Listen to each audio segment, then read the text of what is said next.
after an upset, I used to dislike it when my partner was in a good mood again, which actually happened pretty quickly for him, because it meant somehow in my mind that we were moving on and that I would never have my needs addressed. Have you ever felt like you're a bit like Jekyll and Hyde? Like 1 minute saying no, this is my boundary, and then 2 minutes later, it's like, oh, they were nice, so the boundary goes down. Growing up in my family, I was aware of what others wanted, and my mom was too. And I learned from her that it was a good thing to help others fulfill their desires. And so what she did and what I learned from her is that this is not only okay to do, it's a good thing to do, and the sooner you can do it, the better. So, she never said this directly, but this is how I put it together, is that if I could find out what somebody wanted maybe even before they knew what they wanted, I could give that to them, and somehow that would please them.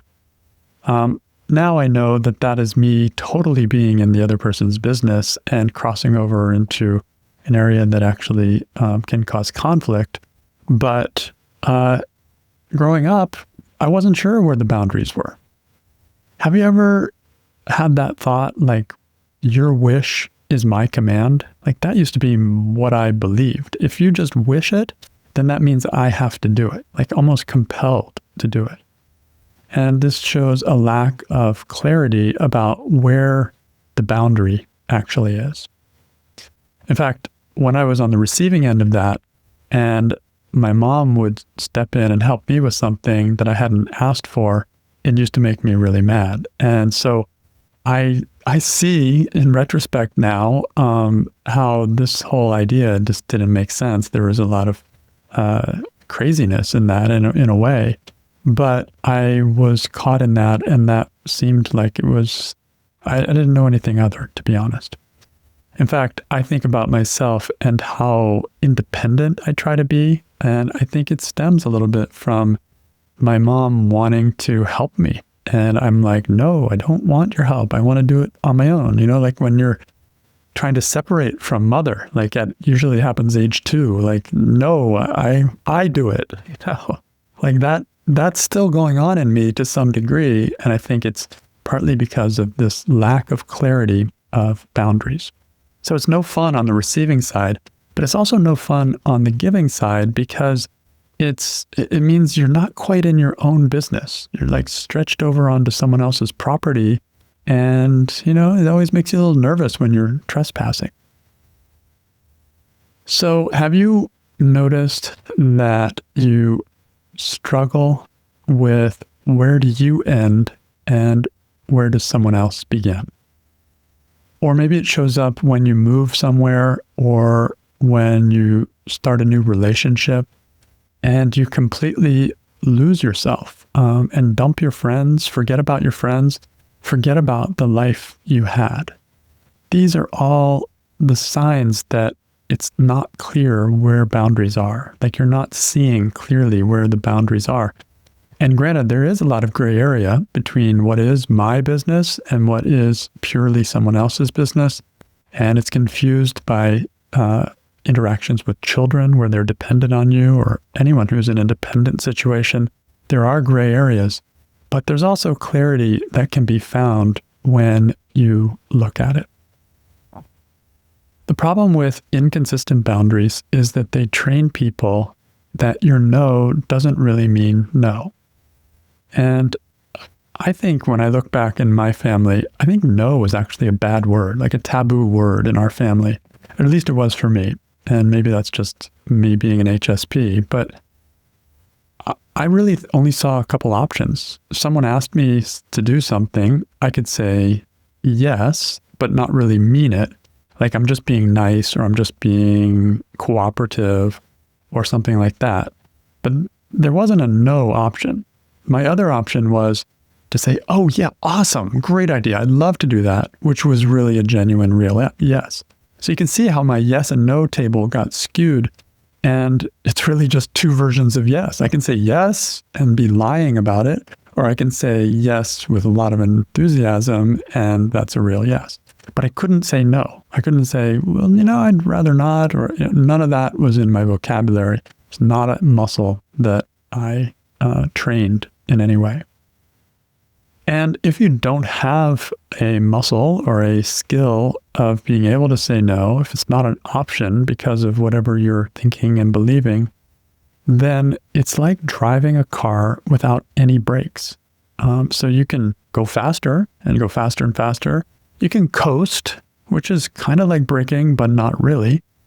But you can't actually hit the brakes. And so that means if somebody goes out in the middle of the road and you don't have any brakes, you have no choice but to either swerve and try to miss them, or you end up hitting them, or something bad is going to happen. When you're driving, it requires the combination of an accelerator and a brake to give you control, because you can go faster, but then you can slow it down. It's sort of like when you're learning to ski, for example, if you've ever done that. At first, you don't think you have any brakes. And so it's so scary to go down this steep slope.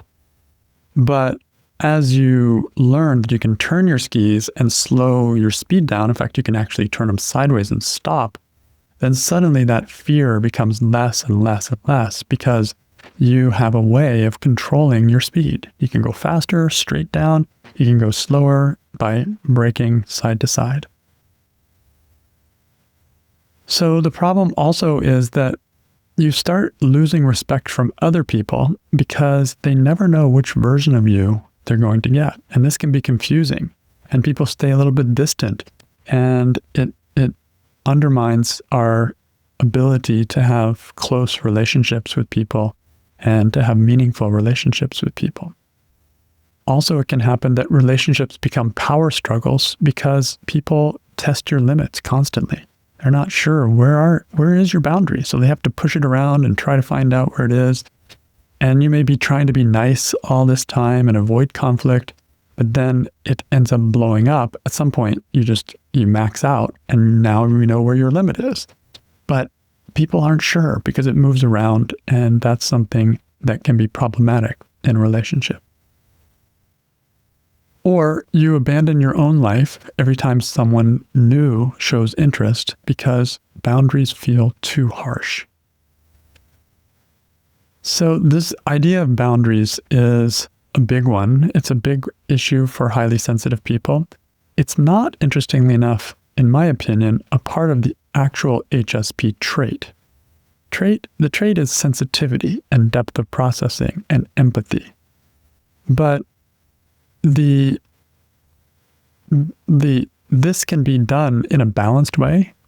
It doesn't necessarily mean that you have to be imbalanced and crossing into another person's business. It also doesn't mean that you're weak-willed. As HSPs, we are often drowning in what other people's experiences, other people's emotions, and it's hard to swim back to shore, to back where we are. We are highly empathetic, and this is, I think, what sets us up. It's like a proclivity for this kind of imbalance. But again, I don't think it's the nature of being highly sensitive that causes us to not have boundaries. It's just that we tend in that direction. If we're going to have an imbalance, it goes in that direction because we're already empathetic to begin with. I think the real reason why we have trouble with boundaries is that we get attached somehow. And this is just a human condition where we get attached to things that are good. We get attached to things that we want. And we want love, and we want approval, and we want appreciation. We want these good things from people in our lives. But when we get attached to it, when we depend on it, then we may think that no is not an option, because if we say no, we're going to get disapproval, or we may get some pushback. And this also plays into another part of being an HSP, which is we don't like conflict. And we also experience people's pushback as something that feels like a big deal. It hurts us. We feel the emotion of it strongly, and we don't want to feel that. So for all these reasons, it becomes difficult to say no. I like to focus on the limiting beliefs that stop us from saying no, because those are things we can work with. Those are things we can explore and see if they're really supported by our own experience or whether we're just believing them and blindly following along. So one of those beliefs is that strong boundaries will make me cold and unloved or unloving. And that is something that is easy to believe, but it's kind of like a immature version of reality, looking as if there are only two options.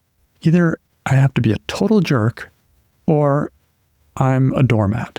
It's black and white thinking. And whenever you see that black and white thinking, it means it's very limited. It's like only two options. I'm a jerk or I'm a doormat. Ironically, when I look at my own relationship with my partner, what has happened over the years is I have been able to find my boundaries more and more. And they're not harsh. It's not like I'm trying to be mean. I'm not trying to in fact, I don't need to be mean when I've really found where my actual boundaries are. What is an actual boundary? It's my own experience. This works for me and this doesn't work for me. It's based on my experience.